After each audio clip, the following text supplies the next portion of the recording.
오늘 말씀은 히브리서 10장 19절에서 39절까지 말씀인데요. 23절에서 25절 이 세 절만 읽도록 하겠습니다. 또 약속하신 이는 미쁘시니 우리가 믿는 도리의 소망을 움직이지 말며 굳게 잡고 서로 돌아보아 사랑과 선행을 격려하며 모이기를 패하는 어떤 사람들의 습관과 같이 하지 말고 오직 권하여 그날의 가까움을 볼수록 더욱 그리하자. 오늘 본문 25절의 말씀입니다. 모이기를 패하는 어떤 사람들의 습관과 같이 하지 말고 오직 권하여 그날의 가까움을 볼수록 더욱 그러하자.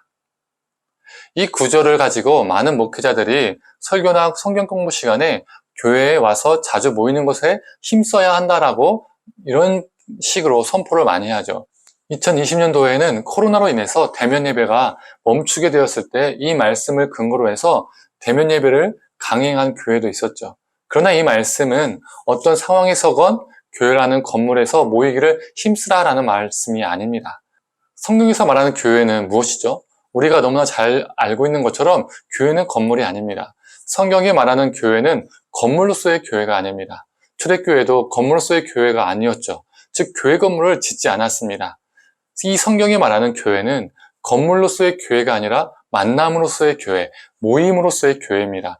예수 그리스도의 이름으로 두세 사람이 모인 그 모임이 그 사람들의 자리가 교회인 것이죠. 예수 안에서 믿는 자들이 집 안에서 모였다면 그 자리가 교회인 것이고, 창고 안에서 모였다면 그 자리가 교회인 것이고, 무덤에서 모였다면 그 자리가 교회인 것입니다. 그래서 초대교회 때 카타콤, 즉 지하 무덤이 예배의 자리가 될 수 있었던 것입니다. 우리는 머리로는 이 개념을 다 압니다. 교회는 건물의 개념이 아니라 모임과 만남의 개념이라는 것을 머리로는 다 안다는 것이죠. 그러나 실제 삶 속에서, 실제 신앙 속에서 대부분의 우리에게 교회는 건물이라는 개념에 여전히 머물러 있습니다. 건물로서의 교회에 갇혀 있다는 것이죠. 저희 함께하는 교회가 교회 건물이 없잖아요. 상가 임대로 한 교회 건물도 없습니다. 주일에 카페를 대관해서 예배를 드리죠.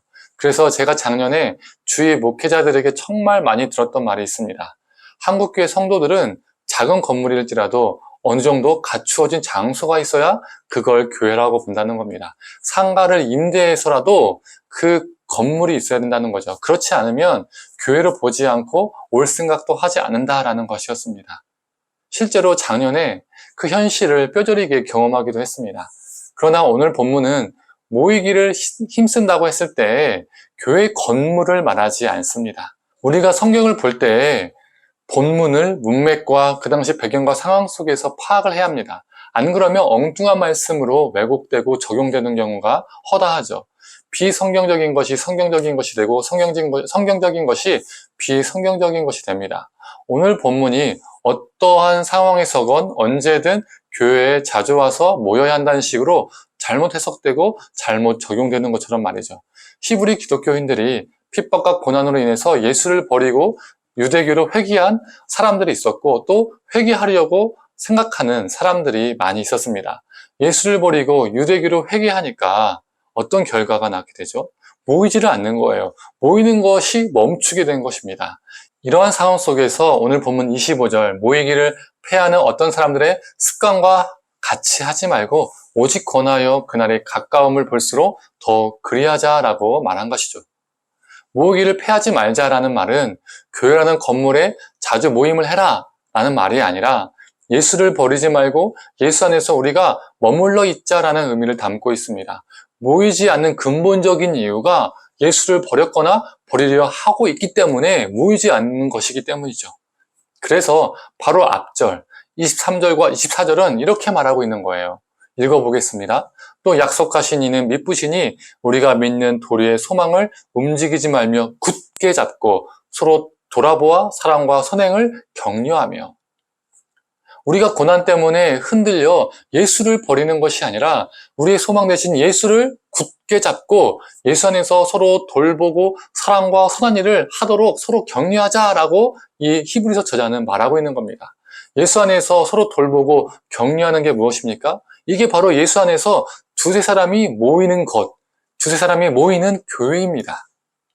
오늘 본문 26절에서 31절을 보면 예수를 버리고 유대교로 회귀하는 것이 이것이 가장 큰 문제였기 때문에 저자는 예수를 버리고 유대교로 회귀하려는 그 사람들에게 계속 무서운 경고를 합니다.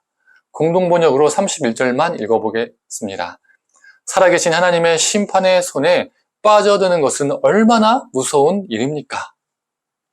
이 땅에서 잠시 핍박받는 게 무서워서 예수를 버리면 그 핍박받는 것보다 더 큰 고통이, 더 무서운 하나님의 영원한 심판이 기다리고 있다라고 무섭게 경고하는 것이죠.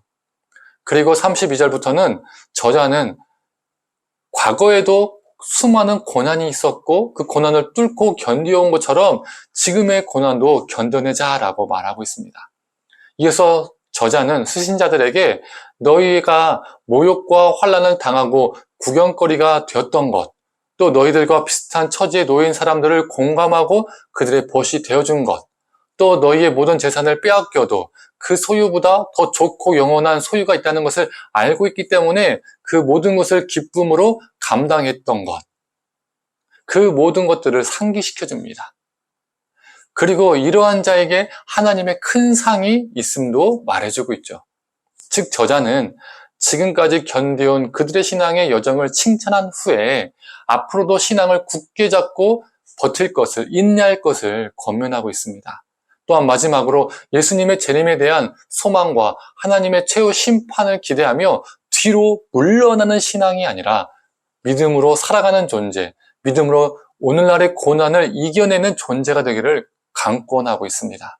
성도님들, 우리가 25절의 말씀을 교회 건물에서 자주 모이자 이런 왜곡된 의미로 받아들여서 나는 교회 자주 나가니까 난 25절 말씀을 잘 지키고 있어 이렇게 만족하는 신앙이 아니라 우리 삶에 고난과 아픔이 닥칠 때 그 고난으로 인해서 뒤로 물러나는 신앙, 퇴보하는 신앙이 아니라 지금까지 견디고 인내해왔던 것처럼 앞으로도 여전히 예수를 붙잡고 예수 안에서 머물며 살기를 소망합니다.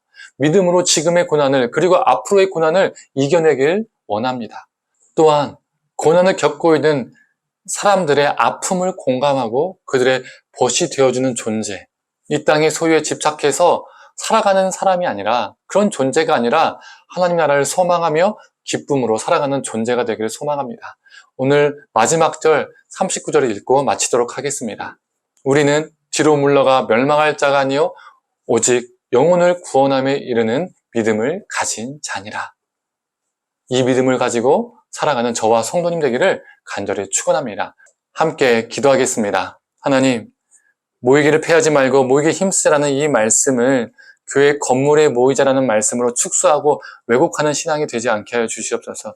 이 말씀이 선포된 그 당시 상황과 배경을 이해하며 우리 삶에 적용케 하여 주시옵소서.